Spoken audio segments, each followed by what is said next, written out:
The reported disappearance of more than 80 government critics over the last 6 months has caused a huge public backlash in Kenya. A judge has warned he will imprison top security officials for contempt of court on Monday if they fail to appear for a third time to account for a recent string of alleged abductions. The case is linked to the disappearances documented by Kenya's National Commission on Human Rights since nationwide protests against proposed tax hikes began last June. At least 24 are said to still be missing. The police and government deny kidnapping and illegally detaining protesters, but the country has a history of state-sponsored abductions, and some Kenyans fear they are returning to that dark past. The Inspector General of Police Douglas Kanja and Directorate of Criminal Investigations Director Mohammed Amin were ordered to produce in court 7 social media influencers who disappeared in December. 5 suddenly reappeared in early January at various locations across the country. Mr. Kanja's lawyers asked the court for more time to record statements from them and file a report. Billy Mwangi is one of the 5. The 24-year-old was dropped off by his alleged abductors 75 kilometers, 46 miles, from his hometown in Embu, in central Kenya, in an apparent act of intimidation. Billy's father, Gerald Mwangi Karicha, told the BBC his son was traumatized. "The boy has not shared a lot," he said. "All I can say is that when he came, he was not his usual self. He looked to be in shock." Billy, a college student who had been a vocal critic of the government on social media, disappeared on December 21, 2024 while at a barber's shop in Embu. According to witnesses, hooded men arrived in a Toyota Fielder and a double-cabin pickup, bundled him into one of the vehicles and sped off. Within hours, his family's worst fears began to unfold. "Most weekends, we are together watching football. His club is Chelsea. Mine is Arsenal," Gerald said. He called Billy to discuss a football match on the evening of his disappearance, only to find his son's phone switched off. The barber's shop owner later informed him of the abduction, triggering a frantic search. Billy's mother collapsed when she heard the news, and the weeks that followed were agonizing for the family. As soon as he was found, Billy was taken to hospital for a routine checkup.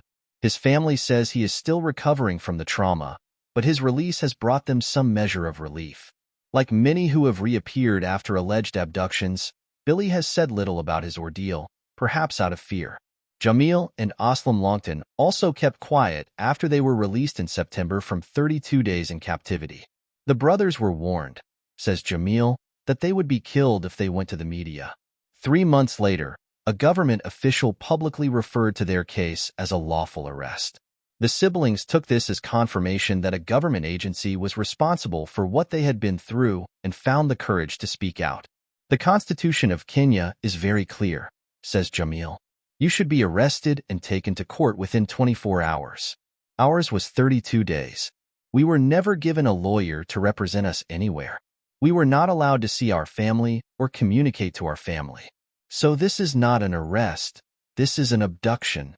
The brothers told the BBC that Aslam had helped organize protests against tax rises in the town of Kitengela near the capital, Nairobi, and had been warned by security agents to stop his activism.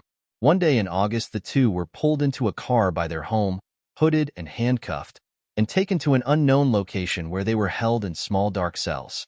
Aslam says he was regularly beaten, his tormentor demanding to know who was funding the protests. "I was very scared," he says. "When the door was opened, that man would come with a fiber cable and a metal rod.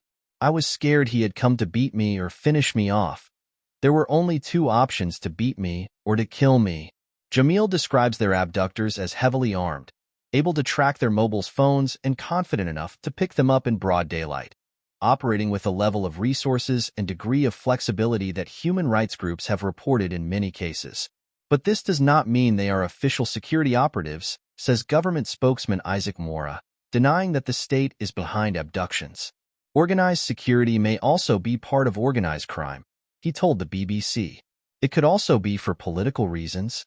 Our political detractors have really railed on this issue. They actually run with it just to settle up political scores." Mr. Mora declined to comment on the case of Government Minister Justin Muturi, one of the most damning indictments of Kenya's security agencies. Muturi says his son was picked up by the National Intelligence Service, NIS, and only released after he made a direct appeal to President William Ruto. "That is a matter of investigation," because that is his side of the story, said Mr. Mwaura. But what is a counter-story of the National Intelligence Service? I would want to say categorically that the President of the Republic of Kenya, who is the head of government, has not sanctioned any forms of abduction whatsoever, because he is a man who believes in the rule of law. In fact, Ruto has publicly promised to stop the abductions, forced to respond to public outrage and to concern from Western allies. Many are distressed that the apparently systematic disappearance of anti-government activists has resurfaced in this way, recalling similar methods under the authoritarian leadership of Daniel Arap Moi in the 1980s and 1990s. Jidabua Minyara, a journalist and activist who campaigned for multi-party politics in the early 1990s, was arrested and beaten by Moi's regime. He has no doubt he is seeing the Moi playbook in action now. But, he says, times have changed.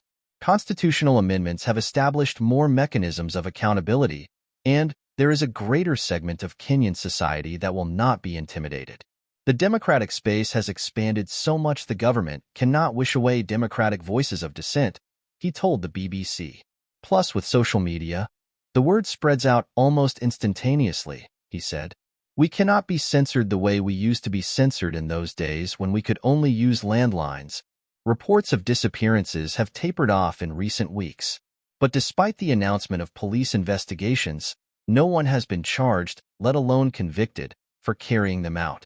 Several advocacy groups have petitioned the Attorney General asking that abduction cases be referred to the International Criminal Court, ICC. As for the families of those still missing, the nightmare continues. We are so depressed, so devastated, says Stacey Mutua, the sister of Steve Mbaisai, one of the 7 who disappeared in December. We are hoping they'll release him. Most of the abductees were freed, but he is still missing. We're praying he'll be found,